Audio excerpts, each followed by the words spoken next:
So welcome to HQ. Thank you for having me. It's a pleasure to be here. I forgot about the last one. You did. do another one. Go right now. Best hamstring curl rep of my life right here.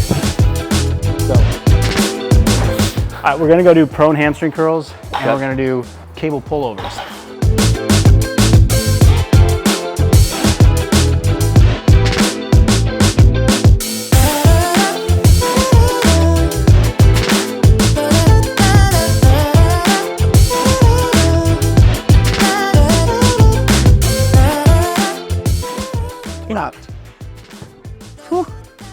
Range of motion is just always so on point. You're one of my inspirations for that, man. Yeah, no more half reps, choppy movement, none of that. It's a lot of. That's like another thing I really changed my beliefs on this last couple of years. Is like, I used to think it was like, okay, I can either train really full range and maintain mobility, but I have to give up something in the way of like muscle tension and hypertrophy and strength.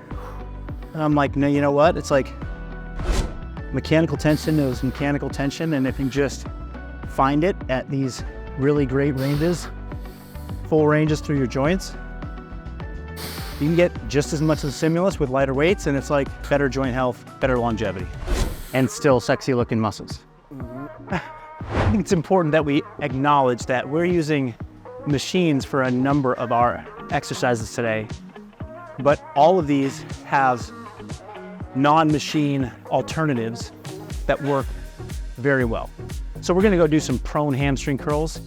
You could set up a Nordic hamstring curl, which you don't even need a Nordic bench for. You could just put your feet underneath something heavy like a barbell.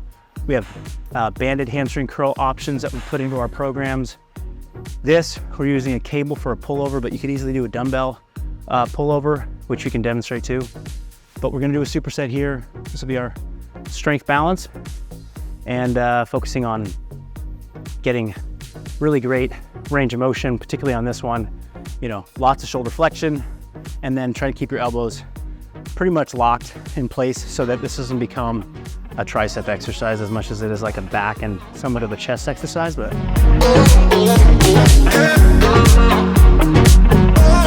let's go slow on the way down and pause at the bottom. Slow, slow, slow. Good, slower. Nice.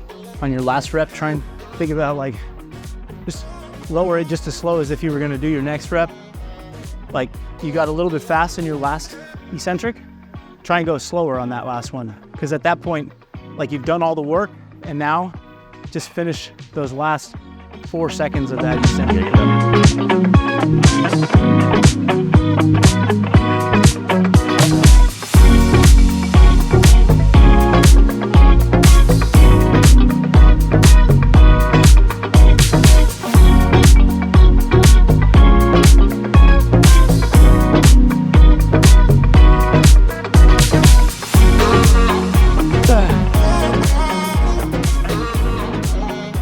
Forgot about the last one. You did. Do another one. Go right now. Best hamstring curl rep of my life right here. Go. Slow, slow, stop it. Don't let it move. Slow, slow, slow, slow. Hold tension, keep going, keep going, keep going, keep going, keep going, keep going. And pause. And then stop. There you go. Oh, it's better. Well, this for the same reason that you would go slower on the eccentric on every rep. Like the lowering phase of a lift, you are always able to control with a greater, like with slower speeds, because you're working with gravity rather than against gravity. So when you do a set of 10 reps and 9 of those reps, you do this really slow, controlled lowering, and then on your last rep, you finish that last concentric. That's very tough. And then at the end of the last tough rep, you just unrack, unload really quickly. You're missing an opportunity. It's like, I don't care how hard the last rep is. If you finish the last rep, you can lower it slowly for the final eccentric or, eccentric contraction. But it's more of like, it's a little bit of a mental thing. It's kind of like finish the set, do your, but it's also, in my opinion, a great way to like pattern your mechanics. Like Aristotle just didn't do it. He's gonna have to pick it up again and finish, because he just finished his last rep. He worked really hard. His technique was super solid, and then he went whoosh, and he arched and he just threw the weight down. Yeah. And so it's just missing. Not good enough. It's missing. There's like a sort of like on principle, but also it's work that could be done. And it's like, if you do 100 sets over the course of a year, and you miss the last rep on all of them, you did 90% of the work. And it's like, you could be getting 10% better. Why don't you get 10% better? And then he holds tension at the very end range, and now on racks. There you go. That's how you finish a rep or finish a set. Sorry to be a stickler, but Hey, that's what got me here in the first place. So. And this episode is being sponsored by Transparent Labs, where I get my grass-fed whey protein. I'm going to show you right now as we jump into a clip of how to take this protein, which is delicious, all of their flavors are, and put it into a Ninja Creamy recipe. That is high-protein ice cream that is low-cal. Check it out. What if I told you this had 40 grams of protein and less than 300 calories? You could have it every single day.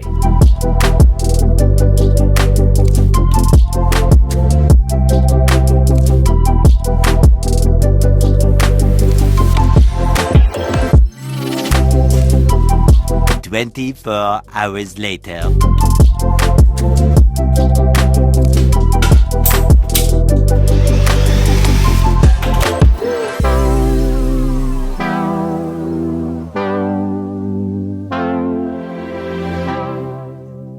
So jump down into the description below. There are links there for Transparent Labs to grab your discounted protein with my code Marcus. Just swinging the arms back. So rear delt is pretty much the only thing that's like really contracting here. Yep. You'll feel your triceps working a little bit, but really try and focus on pulling back through the shoulder rather than like any elbow extension. Okay. And then when you start to fail here, go right into an elbowing row so that it's like a mechanical drop set.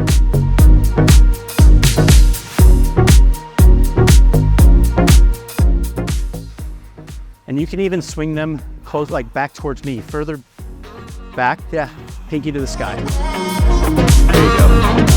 Yes.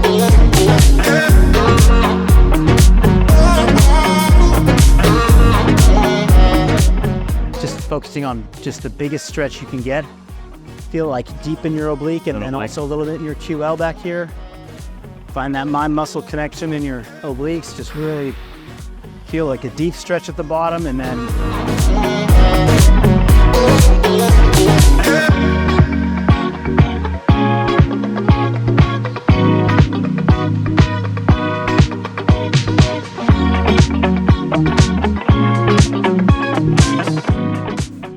my delts are definitely screaming. I mean, you can't see it? yeah, kind of. I mean, compared See a to, little bit. yeah, I'm slowly building my calories back up from the summer. How's that feeling? Good and bad. Bad how? I